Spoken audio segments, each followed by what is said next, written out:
श्री सरस्वती नमः, श्री कृष्णाय नमः, श्री गणेशाय नमः। देखिए, आज हम पंचांग के लस्टर पर चर्चा करेंगे। आप इस पंचांग के लस्टर को बड़ी आसानी से समझ सकेंगे। पंचांग खोलेंगे और उसके महीने निकालेंगे तो सबसे पहले श्री संवत शक लिखा होता है, फिर महीना और पक्ष लिखा होता है। ये या तो यहाँ रहता है या फिर किसी पंचांग में यहाँ है और किसी पंचांग में यहाँ है। इससे चक्कर में पड़ने की बिल्कुल आवश्यकता नहीं है। या आप महीना, पक्ष, संवत, शक आदि देख सकते हैं। अब उससे आगे अध्ययन करें तो देखिए, जो आदर्श पंचांग है उसमें यहाँ ऊपर सब कुछ लिखा होता है कि ये क्या दिया है। जैसे श्री भादो माता पंचांग का पृष्ठ है ये, तो तारीख मार्च, ये तारीख वाली लाइन है। तिथि, ये तिथि वाली लाइन है। वार वाली लाइन है। घटिपल, ये तिथि के समाप्ति काल है घटिपल में। फिर ये घंटा मिनट में इसका समाप्ति काल है। फिर नक्षत्र हैं ये, फिर घटिपल हैं, फिर घंटा मिनट हैं, फिर योग हैं, फिर योग के घटिपल हैं, करण हैं, करण के घटिपल हैं, फिर दिनमान है, उसके घटिपल हैं, और निम्मच भारतीय स्टैंडर्ड टाइम में सूर्योदय घंटा मिनट है, सूर्यास्त घंटा मिनट है। यहाँ दिया गया टाइम रेलवे टाइम में है। फिर मंगला तारीख है, इसका कहीं कोई उपयोग होता ही नहीं है। मुस्लिम तारीख है, ये हमारे मुस्लिम भाइयों के काम की है, हमारे काम की नहीं है। ये राष्ट्रीय तारीख है, इस राष्ट्रीय तारीख का तो बिल्कुल ही उपयोग नहीं है। बंगला तारीख का तो एक बार उपयोग हो जाता है, भूषयन आदि में इसका उपयोग कर सकते हैं, परंतु इस राष्ट्रीय तिथि का तो कहीं उपयोग नहीं होता है। फिर चंद्र राशि प्रवेश काल है, ये घंटा मिनट में है। दैनिक सूर्य स्पष्ट प्रातः 5:30 बजे का है। 11 राशि 6 अंश 55 कला 21 विकला, अर्थात 11वीं राशि कुंभ पार करके 12वीं राशि मीन पर 6 अंश 55 कला 21वीं कला पर सूर्य चल रहा है। इसका अर्थ ये हुआ। यहाँ दिया रहता है तारीख से तारीख तक सन 2023 ईस्वी, मतलब 22 मार्च से ये पक्ष प्रारंभ हुआ, 6 अप्रैल तक रहेगा और सन 2023 का ये पृष्ठ है। अब यहाँ उत्तरायण लिखा है, मतलब अयन पूरे पक्ष में उत्तरायण रहेगा। अगर यहाँ उत्तरायण दक्षिणायन एक साथ लिखा हो तो इसका अर्थ है कि इस पक्ष में कहीं भी अयन परिवर्तित हो रहा है, वो यहाँ लिखे हुए में आप देख सकते हैं। फिर उत्तर गोल, इसका अर्थ है कि इस पूरे पक्ष में उत्तर गोल ही रहेगा, पर किसी पक्ष में लिखा हो उत्तर दक्षिण गोल, इसका अर्थ है कि इन 15 दिनों में कहीं गोल परिवर्तित हो रहा है, देख सकते हैं। ये फिर बसंत ऋतु लिखी है, इसका अर्थ है कि इस पूरे पक्ष में बसंत ऋतु रहेगी, परंतु यदि बसंत ग्रीष्म लिखा हो तो इस पक्ष में कहीं भी आपकी ऋतु बदलने वाली हैं। वो आप यहाँ देखकर निश्चित कर सकते हैं किस तारीख को ऋतु बदलेगी, किस तारीख को गोल बदलेगा, किस तारीख को अयन बदलेगा। अब इसमें देखते हैं तो श्री भादो माता पंचांग में यहाँ तारीख दी गई है और इसकी जो लास्ट वाली लाइन है इसमें दिया गया है सूर्य नक्षत्र से दिन नक्षत्र तक की संख्या। जैसे कई मुहूर्तों में सूर्य नक्षत्र से दिन नक्षत्र तक की संख्या की आवश्यकता होती है, तो यहाँ गिन कर आपकी सुविधा के लिए दिया गया है। इसमें अगर कोई नक्षत्र क्षय है तो क्षय की संख्या नहीं लिखी है, उदय काल में जो नक्षत्र हैं वहाँ तक की संख्या लिखी है। उसके बाद वाले नक्षत्र को आप एक जोड़कर देख सकते हैं।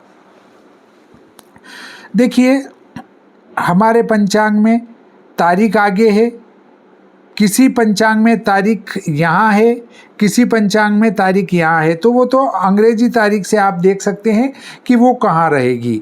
अब मार्तंड पंचांग में इस स्थान पर दिनमान दिया गया है। बाकी पंचांगों में दिनमान यहीं रहता है, पर मार्तंड पंचांग में यहाँ सबसे आगे दिनमान है। उसी प्रकार यदि श्रीधर पंचांग को देखें तो यहाँ आगे उसमें योग दिए गए हैं। हमारे वार और नक्षत्र को मिलाने से जो योग बनता है वो सबसे पहले यहाँ आगे दिया गया है। इसके बाद तिथि आती है। सभी पंचांगों में लगभग तिथि वार का यही क्रम है। और फिर देखते हैं हम कि 34 घटी 20 पल, इसका अर्थ है कि सूर्योदय के बाद 34 घटी 20 पल तक यह तिथि रहेगी। अगर इसका मान हमें घंटा मिनट में निकालना है तो उसके लिए 34 घटी 20 पल या घटी पल में 2 का गुणा करना है। 2 का गुणा करने के बाद 5 का भाग लगाना है। तो 20 दूनी 40 और 34 दूना 68। 5 का भाग लगाएंगे। 5 का भाग लगाया, 5 एकम 5, 1 बचा, 5 तिया 15 और 3 बचे, 6 तिया 18, 4 5 चौक 20 और 5 चौक 20। अब इस दिन का जो सूर्योदय है वो 6:37 है। 6:37 जोड़ देते हैं सूर्योदय को, तो 7 और 4 11, 4 3 7 और 1 8, 13 और 6 19 और 1 20। अर्थात ये जो हमारी प्रतिपदा है वो समाप्त होगी 20:21 पर। यही समय यहाँ लिखा है। अर्थात जो यहाँ लिखा गया है वो बिल्कुल सटीक और सही है। अब उसके बाद दिया है उत्तरा भाद्रपद नक्षत्र।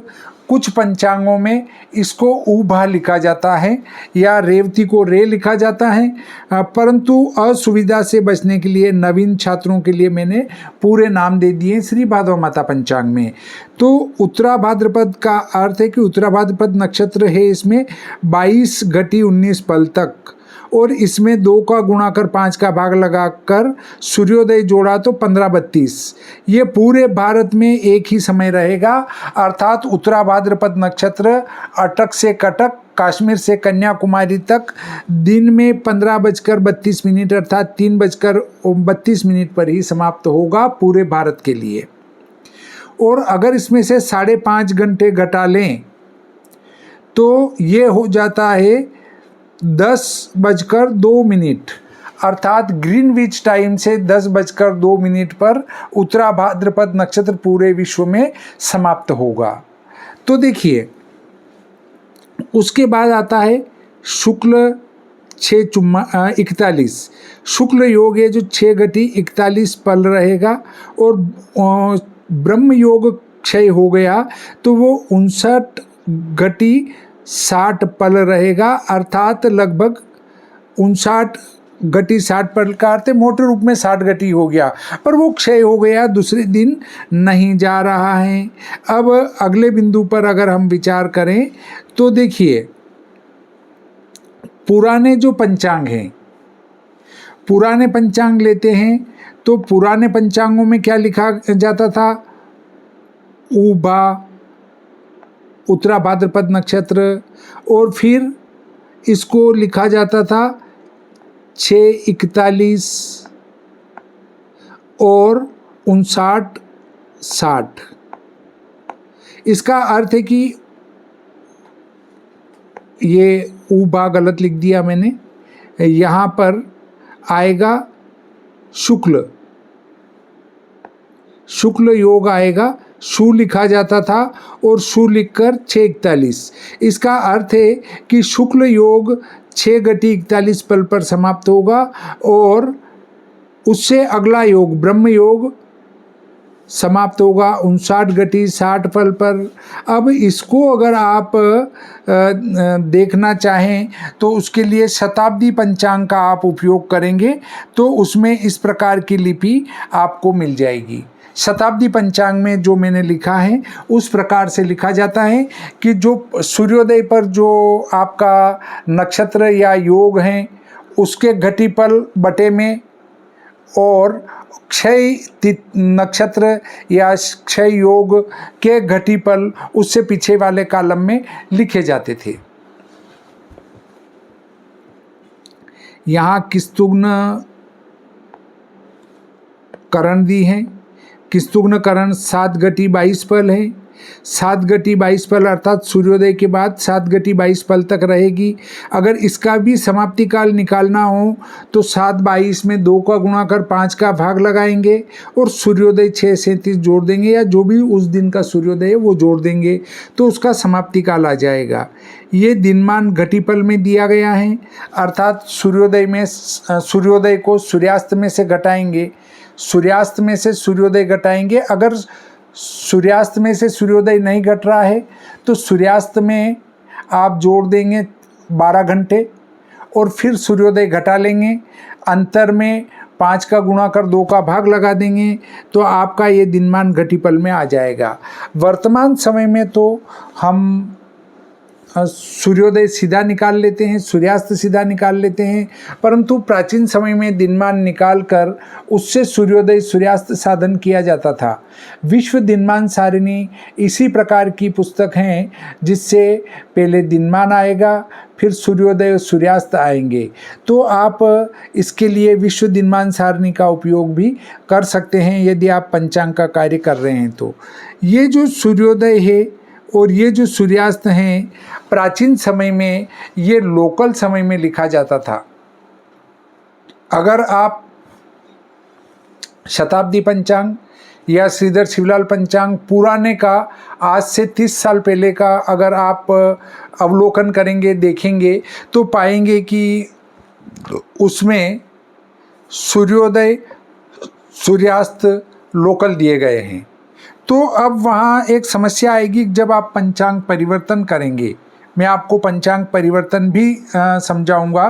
तो मैं अभी से आपको बता दूं कि पंचांग परिवर्तन सीखने के लिए आपको श्री भादो माता पंचांग संवत 2083 का पृष्ठ क्रमांक नोट कर लीजिए, उसको अच्छी प्रकार से एक बार पढ़ लेना है। पृष्ठ क्रमांक 85 पर पंचांग परिवर्तन की जो विधि दे रखी है उसको अच्छी प्रकार से आप पढ़ लेंगे तो पंचांग परिवर्तन आपके समझ में आ जाएगा। तो एक बार पंचांग परिवर्तन की विधि श्री भादो माता पंचांग पृष्ठ 85 अवश्य पढ़ लें। अब देखिए, ये जो सूर्योदय सूर्यास्त हैं श्री भादो माता पंचांग में स्टैंडर्ड हैं, और वर्तमान समय में जितने भी पंचांग बन रहे हैं सभी में लगभग स्टैंडर्ड टाइम में हैं। अब ये कैसे पता करें कि पंचांग में दिया गया सूर्योदय सूर्यास्त स्टैंडर्ड टाइम में है या इनका समाप्ति काल स्टैंडर्ड टाइम में है? तो पंचांग का जो प्रारंभिका दी जाती हैं उसमें सब लिखा जाता है पंचांग परिचय में कि इस पंचांग में जो विवरण दिया गया है वो किस प्रकार का है, स्टैंडर्ड टाइम में है या लोकल टाइम में है, सूर्योदय सूर्यास्त स्टैंडर्ड टाइम में है या लोकल टाइम में है। और यदि नहीं मिलता है तो क्या करें? तो उसके दिनमान को 60 घटी में से घटाएंगे और 60 घटी में से घटा के आप भाग लगाएंगे 5 का। अगर जो भागफल आता है वही सूर्योदय मिलता है तो वो सूर्योदय लोकल टाइम में दिया गया है। अगर उससे अंतर आता है तो इसका अर्थ है कि वो सूर्योदय या सूर्यास्त स्टैंडर्ड टाइम में दिया गया है। अंतर नहीं आना, अंतर का अर्थ है कि कुछ सेकेंडों का अंतर तो आ सकता है परंतु मिनटों में अंतर नहीं आना चाहिए। ये बंगला तारीख हैं जो कि हमारी चलती हैं संक्रांति के प्रवेश के साथ। मुस्लिम तारीख जो चलती है वो चंद्रोदय के साथ, कि मतलब आज चंद्र दर्शन हुआ तो कल से उनकी नई तारीख चल जाएगी। इसी प्रकार राष्ट्रीय तारीख हैं वो अंग्रेजी तारीख से लगभग 21 से 23 मार्च में, मार्च का अर्थ है कि 21 से 23 तारीख प्रत्येक महीने में वो अपना नई तारीख बदल देती हैं। एक भारत सरकार द्वारा पंचांगकर्ताओं की सन 1955 में बैठक आमंत्रित की गई थी। उसमें सभी पंचांगकर्ताओं ने एक मत से ये निर्णय लिया कि जिस प्रकार से अंग्रेजी तारीख चल रही है उस प्रकार हमारे भारत की भी एक तारीख हो। तो उनने निर्णय ले लिया कि सायन सूर्य जब 23.5 अयनांश जब होंगे उस समय जो सायन सूर्य मेष पर आया उस समय एक तारीख उसकी चली चैत्र महीने की 1 तारीख, इस प्रकार 30 दिन 31 दिन का एक महीना हुआ और वो लगातार उसको चालू किया, परंतु उस समय के कुछ पंचांगकर्ताओं के द्वारा जो निर्णय लिया गया वो बहुत ही मेरे हिसाब से गलत था। आपके हिसाब से सही भी हो सकता है, परंतु मेरे हिसाब से त्रुटिपूर्ण था। क्यों था? क्योंकि हमारी तो तारीख ऑलरेडी हिंदी तिथि चल रही थी, तो अलग से तिथि निर्णय का कोई औचित्य नहीं था। इस प्रकार अब देखिए अगला जो कॉलम है, चंद्र राशि प्रवेश काल राशि घंटा मिनट। पूर्व समय में यहाँ जो घटिपल दिए जाते थे वो उस चंद्र के प्रवेश काल के घटिपल थे, अर्थात इतनी घटिपल पूर्ण होने पर चंद्रमा इस राशि में आ जाएगा। जैसे माना यहाँ 14 घटी 9 पल हैं, ये तो घंटा मिनट है, पर मान लेते हैं कि 14 घटी 9 पल का अर्थ है कि मेष राशि पर चंद्रमा 14 घटी 9 पल के बाद आया। ये प्राचीन पंचांगों में ऐसा लिखा जाता है, लिखा जाता था। अब तो सभी स्टैंडर्ड टाइम पर आ गए हैं और एक आध दो पंचांग कोई घटिपल में दे रहे हैं तो उनको भी स्टैंडर्ड टाइम कर देना चाहिए। और घटिपल दे रहे हैं तो वो भी ठीक है, ताकि हमारे जो नई पीढ़ी आ रही है वो उस घटिपल से भी परिचित रहेगी। अगर उसको बंद कर दिया तो वो उस घटिपल से अपरिचित हो जाएगी।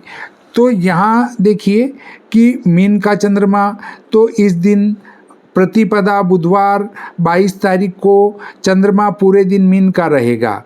23 तारीख बीच गुरुवार को चंद्रमा पूरे दिन मीन का रहेगा, परंतु दिन में 14:09 पर मेष का आ जाएगा।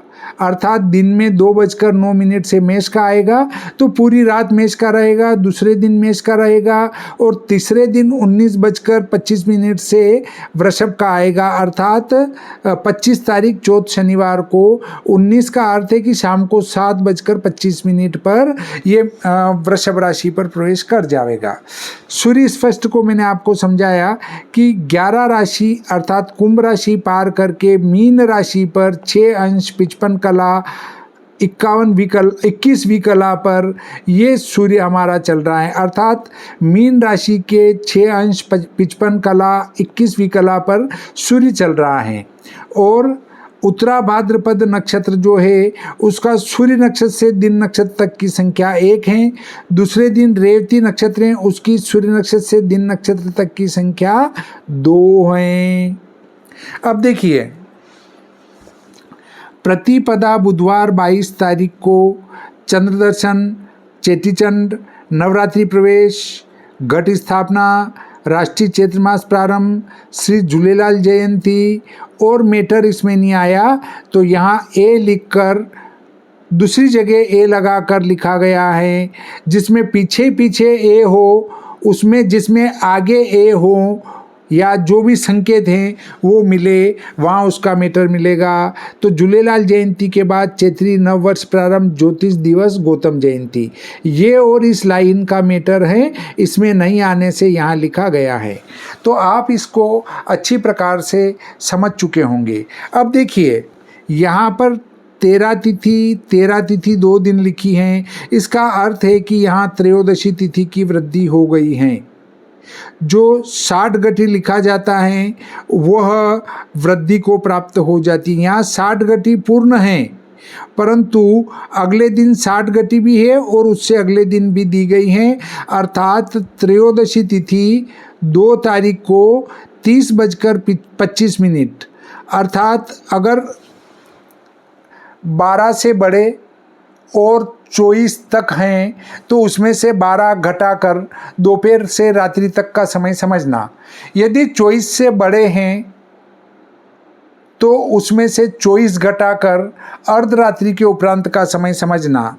तो देखिए यहाँ पर 30-25 का अर्थ है कि 2 अप्रैल की रात 30:25 का अर्थ है 24 घटाएंगे तो 6:25।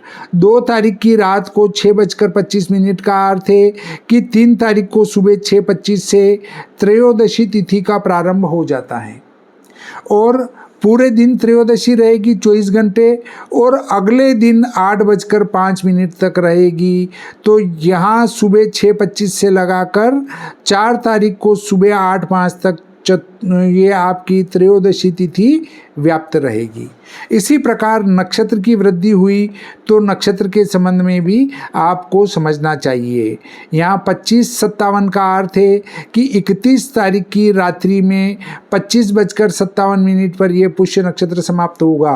25:57 तो 24 घटाएंगे तो 1:57 होगा। 31 की रात 1:57 अर्थात 1 तारीख की सुबह 1:57 तक पुष्य नक्षत्र रहेगा। आप ये अच्छी प्रकार से समझ चुके होंगे। अब देखिए, ये जो हैं ये ग्रह स्पष्ट हैं।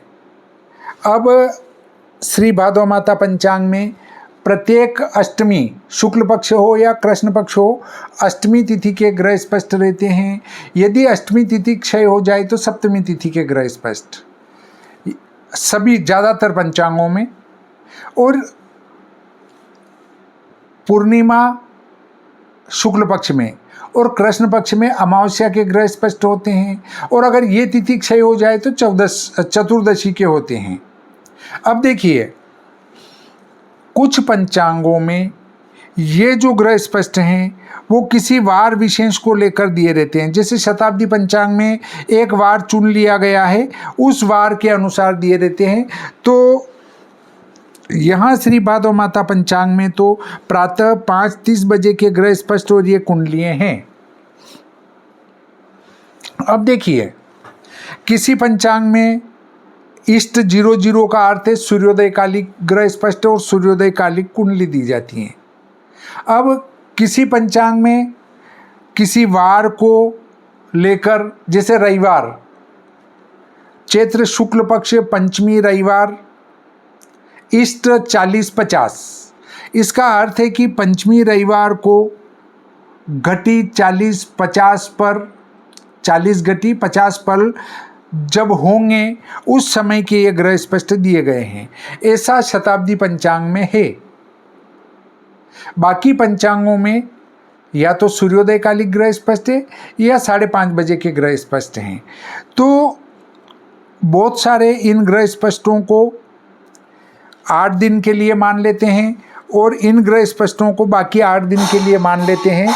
ये गलत हैं, क्योंकि ये जो ग्रह स्थिति है, ये ग्रह स्थिति उसी फिक्स समय की दी जाती हैं। उससे 1 मिनट बाद भी कोई ग्रह बदल रहा है तो उसकी स्थिति का यहाँ से पता नहीं चलेगा। तो आप कह सकते हैं कि यहाँ जो ये कुंडलियाँ दी जाती हैं ये दोनों सूर्य कुंडलियाँ हैं। अर्थात सूर्य जिस राशि में है, 5:30 बजे सूर्य जिस राशि में है उसको यहाँ लग्न मानकर और बाकी ग्रहों को जो जिस राशि पर आया है उसके अनुसार उस राशि में उसको दर्शाया गया है। बहुत सारे ये पूछते हैं कि 5:30 बजे की लग्न कुंडली है तो लग्न तो उस समय ये नहीं बैठ रहा है, तो ये बात गलत है। ये 5:30 बजे की सूर्य कुंडली है, लग्न कुंडली कदापि नहीं है। ये सूर्य कुंडली है, आप इसको ध्यान में रखें। अब देखिए, यहाँ जो ग्रह स्पष्ट हैं लगभग पंचांगों में यहाँ तक दिए जाते हैं। नीचे की जो नाड़ी मैंने दी हैं वो नाड़ी पंचांगों में नहीं दी जाती है। अब देखिए, र का अर्थ है रवि, सूर्य, 11 राशि, 13 अंश, 51 कला, 44वीं कला। इसका अर्थ है कि सूर्य 11वीं राशि अर्थात कुंभ पार कर चुका है और मीन राशि पर 13 अंश, 51 कला, 44वीं कला चल रहा है प्रातः 5:30 पर। इसी प्रकार चंद्रमा 5:30 बजे था, 2 राशि पार करके, वृषभ राशि पार करके मिथुन राशि के 12 अंश, 41 कला, 35वीं कला पर चल रहा है। अब उसके बाद जो ये दी है गति, इसका अर्थ है कि ये कला विकला में है। अर्थात एक दिन में सूर्य 59 कला 21 विकला चलेगा वो एक दिन की गति है, अगले दिन की गति फिर अलग होगी। उसके बाद चंद्र को देखें तो 722 इसका अर्थ है कि चंद्रमा 24 घंटे में 722 कला 43 विकला चलेगा। उसके बाद ये यहाँ दिया जाता है माऊ, इसका अर्थ है ये मार्गी हैं और उदित हैं, ये मार्गी हैं और ये अस्त हैं, ये वक्री हैं और ये अस्त हैं, ये वक्री हैं और ये अस्त हैं। इन संकेतों को आप समझें। कुछ पंचांगों में उदय अस्त नहीं दिया जाता है, ये वाली लाइन नहीं होती हैं, और ये मार्गी वक्री वाली लाइन भी नहीं होती हैं। अगर कोई ग्रह वक्री हैं तो उस ग्रह के वक्री माना आपका गुरु वक्री हैं, ये गुरु वक्री हैं तो ये 14-23 लिखा और इसके नीचे ऐसा क्रॉस का निशान लगा देते हैं। क्रॉस का अर्थ है कि वह ग्रह वक्री चल रहा है। आप पुराने पंचांगों को उठाकर देखेंगे तो उन पंचांगों में इस प्रकार का क्रॉस ग्रह स्पष्ट में किसी न किसी ग्रह के नीचे मिल जाएगा। इस क्रॉस का अर्थ है कि वह ग्रह वक्री चल रहा है। अब प्राचीन पंचांगों में ये नक्षत्रों की स्थिति भी नहीं दी जाती हैं। प्रातः 5:30 पर सूर्य उत्तरा भाद्रपद नक्षत्र के चौथे चरण में है और सौम्या नाड़ी में चल रहा है। देखिए, नाड़ी का निर्धारण क्यों किया जाता है? नाड़ी का निर्धारण मौसम ज्ञान के लिए किया जाता है कि मौसम में क्या स्थिति रहेगी, मौसम साफ रहेगा, वायु चलेगी, बूंदाबांदी होंगे या वर्षा होगी। उसके लिए इन नाड़ियों को देखना बहुत आवश्यक है। इसी को ध्यान में रखकर मेरे द्वारा ये नाड़ियाँ यहाँ लिख दी गई हैं। देखिए, नक्षत्र प्राचीन पंचांगों में नहीं दिए जाते थे, वर्तमान समय में सभी पंचांगों में नक्षत्र दिए जाते हैं। मंगल के नीचे लिखा है आर्द्रा 1। आर्द्रा 1 का अर्थ है कि मंगल प्रातः 5:30 बजे, अष्टमी बुधवार को प्रातः 5:30 बजे आर्द्रा नक्षत्र के पहले चरण में चल रहा है और वह सौम्या नाड़ी में है। आप इससे इनको देख सकेंगे। अब देखिए, यहाँ जो लिखा है उससे एक अधिक अंक यहाँ लिखना है। अब यहाँ 11 लिखा है तो यहाँ 12 लिखेंगे। 12, 1, 2, 3, 4, 5, 6, 7, 8, 9, 10, 11 इसी क्रम से आपको राशियों को स्थापित करना है। उसके बाद जो जो ग्रह लिखे गए हैं उनको एक एक अंक बढ़ाकर लिखना है। जैसे सूर्य 11 लिखा है तो यहाँ 12 पर लिखना है। चंद्रमा 2 लिखा है तो चंद्रमा 3 पर लिखना है। मंगल 2 लिखा है तो मंगल 3 पे लिखना है। बुध 11 लिखा है तो एक ज़्यादा बुध को 12 पे लिखना है। शुक्र 0 लिखा है तो एक ज़्यादा मतलब 1 पर लिखना है, शुक्र को 1 पर लिखा है। इस प्रकार इन दोनों कुंडलियों की स्थिति आपके अच्छी प्रकार से समझ में आ गई होगी। अब इसके बाद ये जो दिया जाता है वो ग्रहों के आधार पर फल कथन दिया जाता है। आप यदि 5-10 वर्षों के पंचांग बना चुके होंगे तो फिर ये फल कथन आपको किसी पुस्तक को देखकर लिखने की आवश्यकता नहीं होगी। सीधे आप लस्टर और इन कुंडलियों में ग्रहों की स्थितियों को देखकर यहाँ इस लस्टर का फल लिख सकेंगे। और फिर भी यदि आपको इस फल को लिखने में कोई दिक्कत आती है तो मैं उस पुस्तक का नाम आपको बता दूंगा, जिससे आप ये फल बड़ी आसानी से लिख सकेंगे।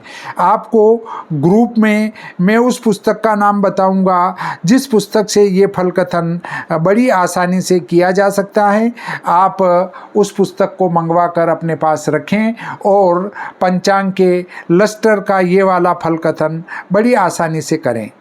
ये देखना भी आपके समझ में आ गया होगा। यहाँ क्या लिखा जाता है, यहाँ उस तिथि का व्रत, पर्व, किसी ग्रह का राशि परिवर्तन, नक्षत्र परिवर्तन, सर्वार्थ सिद्धि, अमृत सिद्धि आदि योगों को, पूर्णिमा के व्रत आदि यहाँ लिखे जाते हैं। तो इस प्रकार से आज आप लस्टर को देखना बड़ी कुशलता से सीख चुके हैं। आपका कोई प्रश्न हो तो ग्रुप में एक साथ प्रश्न करें, मेरे से पर्सनल में प्रश्न न करें। और मेरी सलाह है कि आप सोचते हैं कि हमारे पास तो वीडियो हैं, कभी भी देख लेंगे, तो आप उस वीडियो के भरोसे न रहें। यूट्यूब कभी भी उसको डिलीट कर सकती हैं या वो दिखना बंद हो गया तो दिक्कत आएगी। इसलिए आप कितनी भी बड़ी इमरजेंसी हो, कितनी भी बड़ी समस्या हो, तो ये 10-10, 20-20 मिनट के जो वीडियो हैं, उन वीडियो को देखकर अपना एक नोट्स अवश्य बना लें, ताकि आप जब भी आपके काम में आए तो आप उस नोट्स को देख लें। वीडियो के भरोसे न रहें, नोट्स के भरोसे रहें। आपके पास लिखा हुआ होगा तो जब चाहेंगे, जिस दिन चाहेंगे, आपके पास व्यवस्थित लिखा हुआ मिल जाएगा। और यदि वीडियो के भरोसे रहे तो आप फिर ऐसे ही अधूरे रह जाएंगे और वीडियो पूरे चलने की जिम्मेदारी नहीं है। आप साथ के साथ इन सभी विवरणों को लिखते जाएं। अधिकतम 8 दिन तक आपके लिए वीडियो खुला है, उसके बाद बंद भी हो सकता है, ऐसी संभावना है। तो आपके नोट्स साथ के साथ बनाएं। कितने ही व्यस्त हैं तो रात को 12 बजे 1 बजे भी जगना पड़े तो इसको अच्छी प्रकार से सीख के ही सोने की कोशिश करें। और इतना समय तो व्यक्ति को मिल ही जाता है। फिर भी नहीं मिलता है तो रोटी भोजन कर रहे हैं उस समय वीडियो चलाकर भी इसको देखें, परंतु समय का सदुपयोग करने की कोशिश करें। आप कहेंगे कि आप चिंता मत करिए, हाँ हम तो सीख लेंगे, परंतु मुझे ये चिंता है कि मैंने जिनकी हाँ की है, कम से कम वो मेरे से विद्या का लाभ अर्जन अवश्य करेंगे तो मुझे भी बड़ी प्रसन्नता होगी। अन्यथा मुझे भी तो दुख होगा कि मैंने आपको कहा था सिखा दूंगा और मैं नहीं सिखा पाया। इस प्रकार आज का ये प्रकरण यहीं समाप्त होता है। श्री सरस्वती नमः, श्री गणेशाय नमः, श्री कृष्णाय नमः।